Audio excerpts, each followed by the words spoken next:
Freedom isn't free. My ex-wife, Sarah, decided our life together in San Diego was modern slavery and chose liberation. I watched that freedom drain her bank account and saw her whole fantasy of modern slavery collapse, hard. Modern slavery. That's what she called it. Not a bad partnership, not a tough time, not even a mistake. Modern slavery. It all started about 6 months ago when she got deep into some online community, a circle that, apparently, opened her eyes to the oppression of married women. Suddenly, everything I did was proof of my tyrannical grip on her life. Making coffee in the morning. I was enforcing traditional domestic roles. Asking if she wanted to grab dinner. I was monopolizing her personal time. Working late to cover the mortgage on our house in La Jolla. I was trapping her in a system built for my benefit. The first time she dropped the term, we were on the couch watching the Padres game after I'd spent the day fixing a leaky pipe and mowing the yard. She turned to me with this enlightened look in her eyes and said, "You realize this whole setup is just modern slavery, right? I cook. I clean. I manage your family's social calendar. And for what? So you can feel like the big man of the house." I actually laughed. I thought she was pulling my leg. This was the woman who hadn't touched a yard tool in years and treated loading the dishwasher like a major contribution. But she wasn't kidding. Her face was dead serious. "I'm not your maid," she continued, getting warmed up. "I'm not your secretary. I'm not here to make your life comfortable while mine gets smaller and smaller." See, Sarah's always been dramatic, but this was different. This wasn't the usual complaint about leaving my socks out.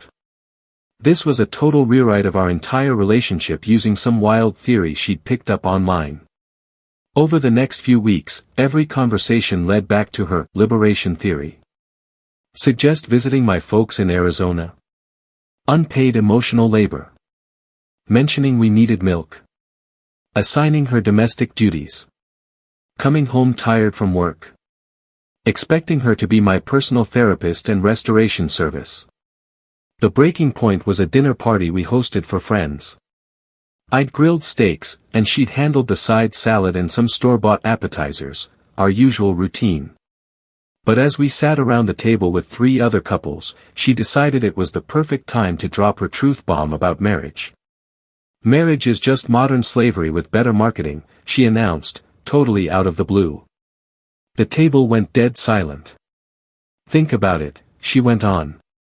"Women are expected to provide domestic services, emotional support, and social coordination with zero real compensation.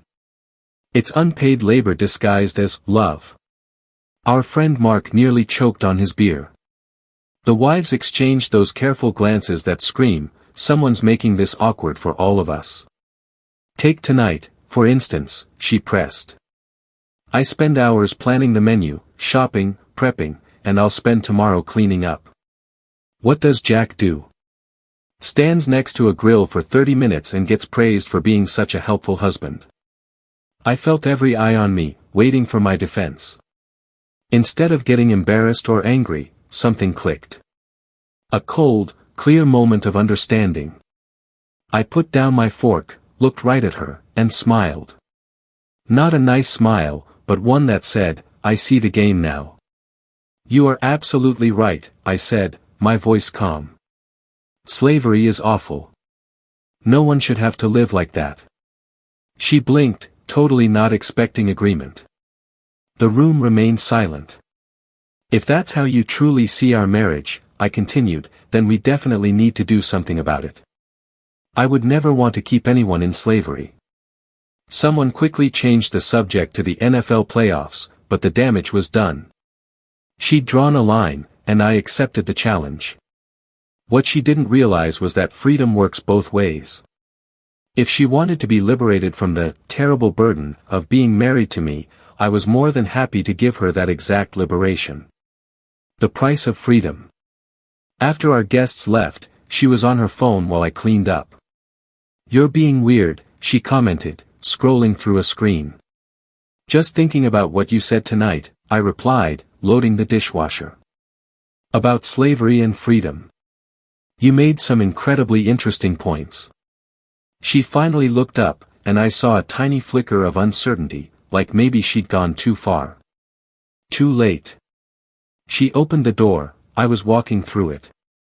The next morning, the plan was crystal clear. If Sarah wanted freedom from the slavery of marriage, then freedom was exactly what she was going to get. The following few weeks were like watching someone take a wrecking ball to their own life and call it self-care. She dove into her liberation theory headfirst. It started with food. Monday morning, I opened the fridge expecting my usual packed lunch. Instead, there was a sticky note on the milk carton: "Free women don't pack lunches for their oppressors. Figure it out yourself." I actually laughed out loud. She thought making me buy a Subway sandwich would somehow break me and make me beg for the old arrangement back. That evening, I came home to her sprawled on the couch with a glass of wine, still in yesterday's leggings. The kitchen looked like a disaster movie, dishes piled in the sink, coffee grounds everywhere, an empty takeout container on the counter. "How was your day?" I asked, genuinely curious. "Liberating," she said without looking at me. "I spent the whole day doing exactly what I wanted. It feels incredible." "I can see that," I said, surveying the wreckage. "Very incredible indeed." She missed the sarcasm completely. Over the next week, her project expanded. No more laundry, hers or mine. No more grocery shopping, that was domestic servitude. She even stopped basic cleaning, letting plates stack up until we were almost out of silverware. But here's the fascinating part: her spending habits didn't change. New clothes showed up in her closet. Expensive skincare filled the bathroom. She'd order dinner delivery just for herself and leave me to fend for myself, never once worrying about the source of the funds. The real turning point came when she joined a group called Wives Awakened. Every Thursday, she'd vanish for 3 hours to attend meetings, coming back pumped full of new, revolutionary ideas. "Tonight we talked about emotional labor," she announced one night, finding me reading in the living room. "Do you have any idea how much unpaid emotional work women do?" "Enlighten me," I said, not looking up. "We manage the social calendar.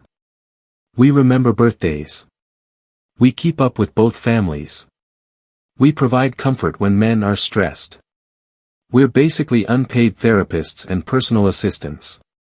I closed my book and gave her my full attention. "That sounds exhausting. So, what's the fix?" She was expecting an argument, not a question. "Well, women need to stop providing these services for free. We need to set clear boundaries." "Makes perfect sense," I agreed.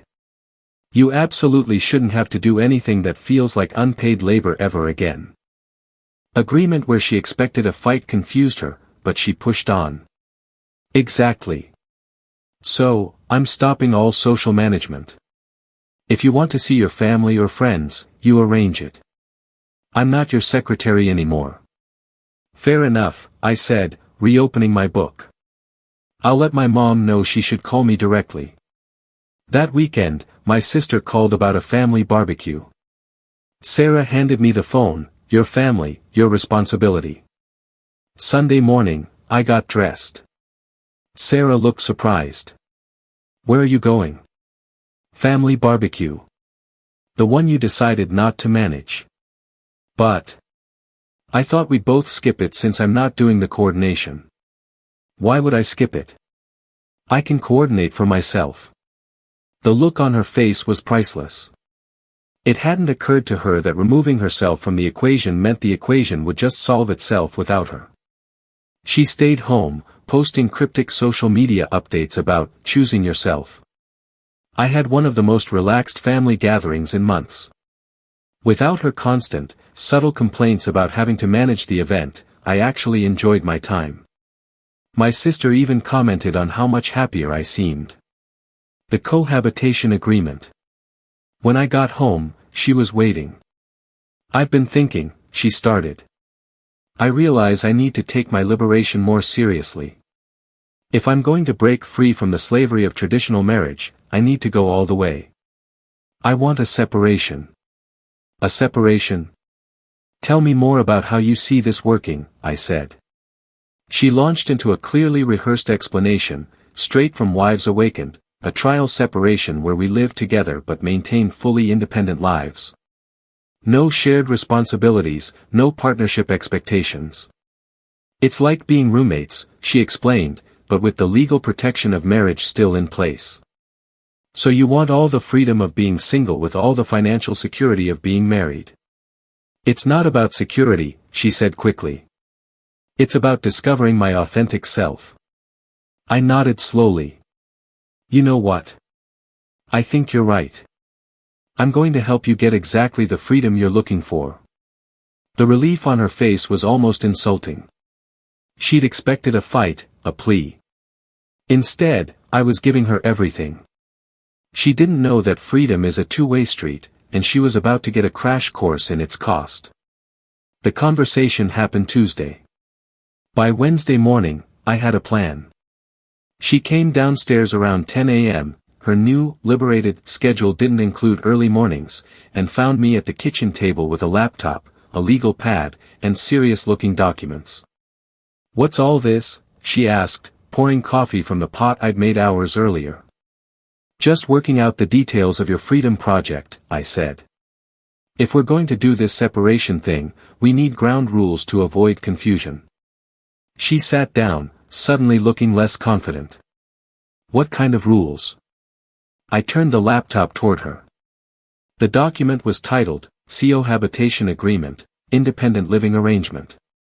Since you want to live like roommates with the legal protections of marriage, we should formalize it. This outlines how we'll split everything, mortgage, utilities, internet, insurance premiums, all divided 50/50ths. Her coffee mug froze mid-air. Financial burden? What about shared resources? You want independence, you handle your expenses. Total financial freedom. Isn't it exciting? I slid a printed copy across the table. She scanned it, her eyes widening. According to this, I'd be paying $1,200 a month just for my half of the house expenses. That's right. Plus your own car, phone, groceries, entertainment, clothing, all the normal adult expenses. The color drained from her face. Her part-time job at the boutique brought in maybe $1,500 after taxes. She'd never had to actually calculate the cost of the lifestyle she'd been enjoying. "But we're still married," she protested weakly. "Exactly. Which is why you get the legal protection. But day to day, you wanted to live as independent individuals. Well, independent individuals pay their own way." She stared at the paper.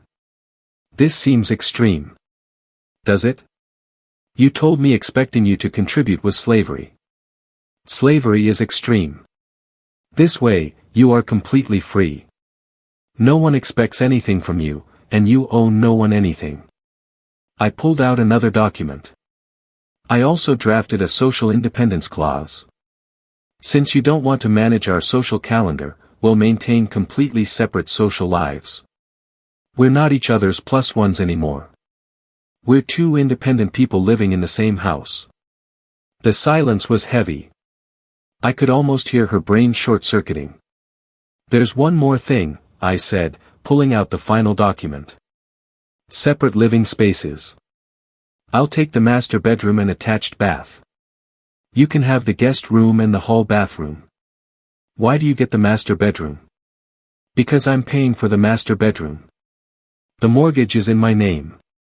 You're essentially renting space from me now, so you get renter-appropriate accommodations." Her hands were shaking. "This isn't what I meant when I said I wanted space." "Really? What did you mean?" "Emotional space, time to think, freedom from expectations." You are getting all of that. Complete emotional independence, zero expectations. You're free to become whoever you want. Isn't that exactly what you asked for? She looked from the papers back to me. For the first time in months, I saw panic instead of righteous conviction. I need time to think about this. Of course. But just so you know, I'm implementing the new arrangement starting Monday, regardless. I've already moved my stuff to the guest room temporarily, so you can have the weekend to decide where you want to set up your independent living space. That last part was a lie, but the idea that I was moving forward without her input rattled her. You can't just decide this unilaterally. Actually, I can. You wanted independence, and I'm giving it to you. The only decision you need to make is whether you want to be independent here or somewhere else. As I walked toward the door, she called after me, "This isn't fair." I turned around and gave her that same calm smile from the dinner party. Fair?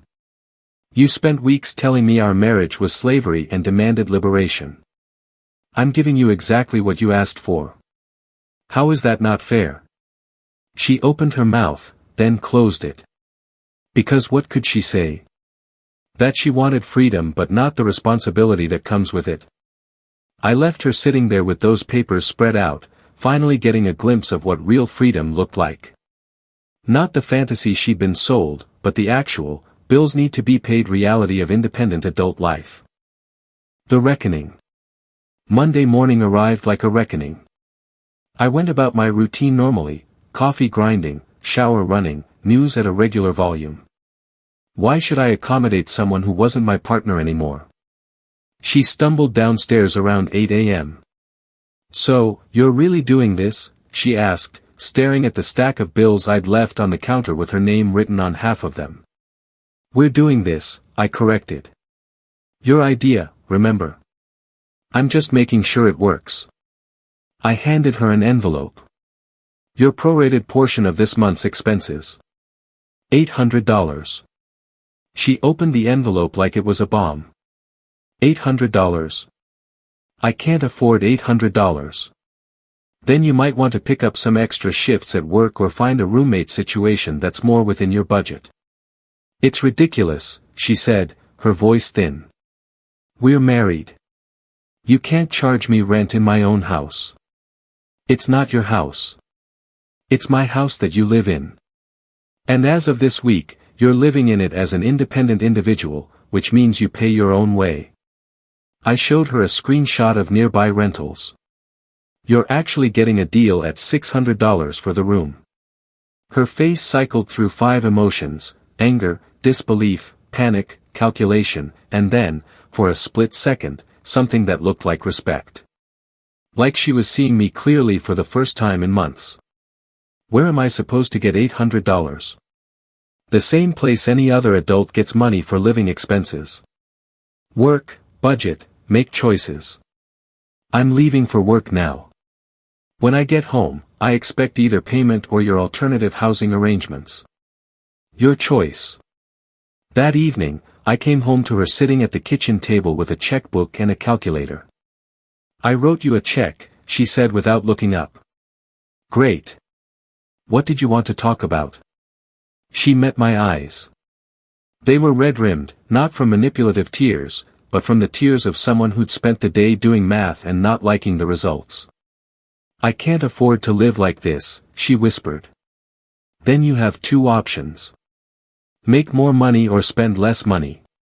Both are completely within your control. Or we could go back to how things were.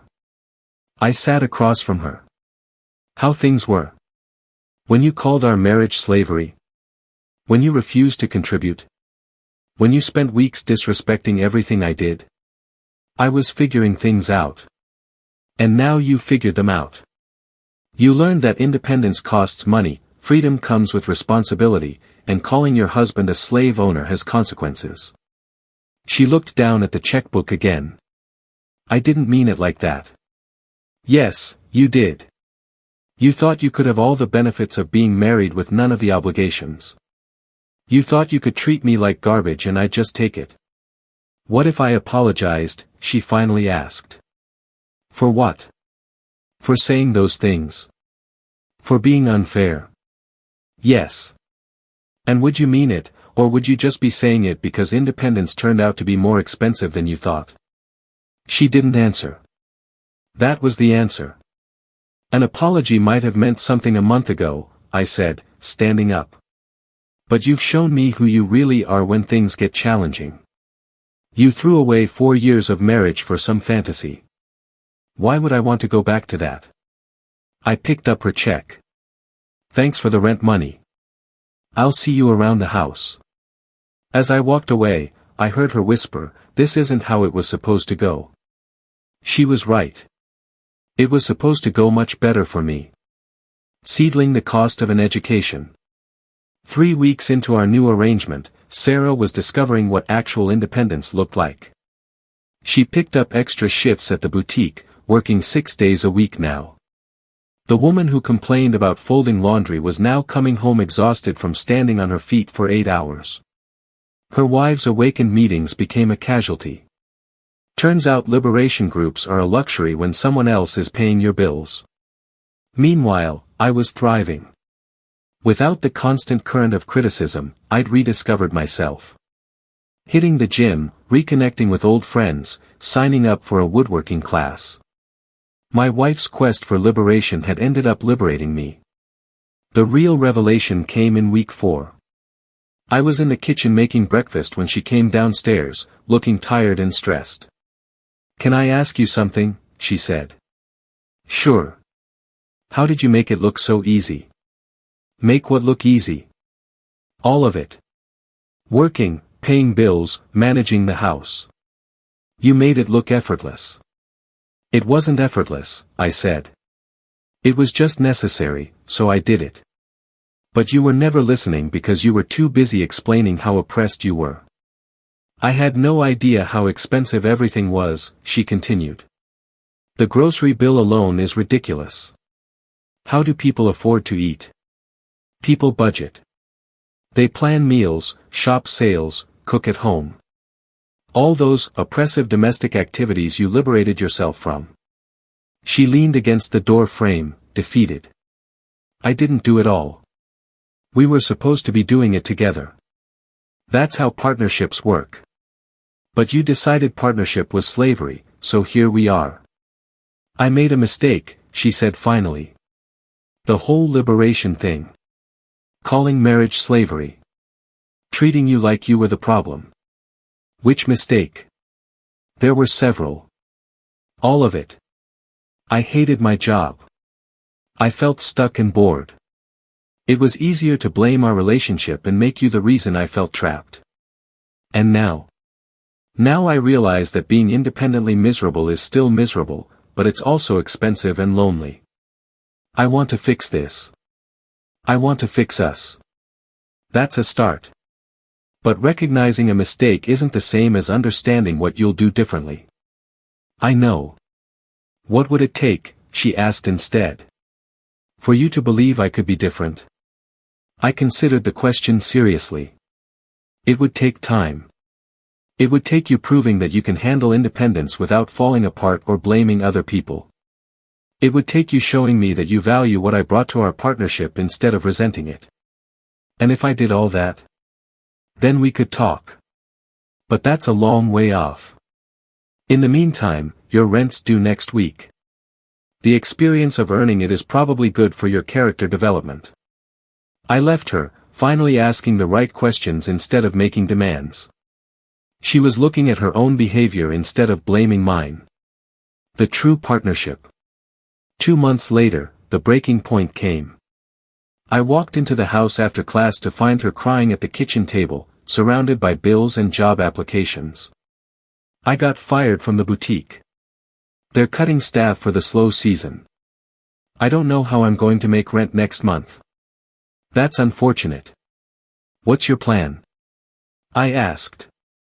"I don't have a plan. None of the new jobs pay enough to cover my expenses here. Sounds like I might need to consider other living arrangements." "Is that what you want? For me to move out?" she asked quietly. "What I want is irrelevant. This is about what you can afford and the choices you're willing to make to maintain the lifestyle you've chosen." She stared at the bills. "I can't afford this lifestyle. I never could. I was living in a fantasy where someone else handled the hard parts and I got to complain about how unfair it was." "That's accurate. I was wrong about everything. I was completely, embarrassingly wrong. I want to come back, not to the old arrangement, but to an actual partnership where I contribute instead of just consuming and complaining. What does that look like to you? It looks like me getting a real job. Me handling my share of responsibilities without being asked. Me appreciating what you do instead of taking it for granted. And when life gets stressful, I handle it like an adult instead of burning down my marriage for validation from strangers.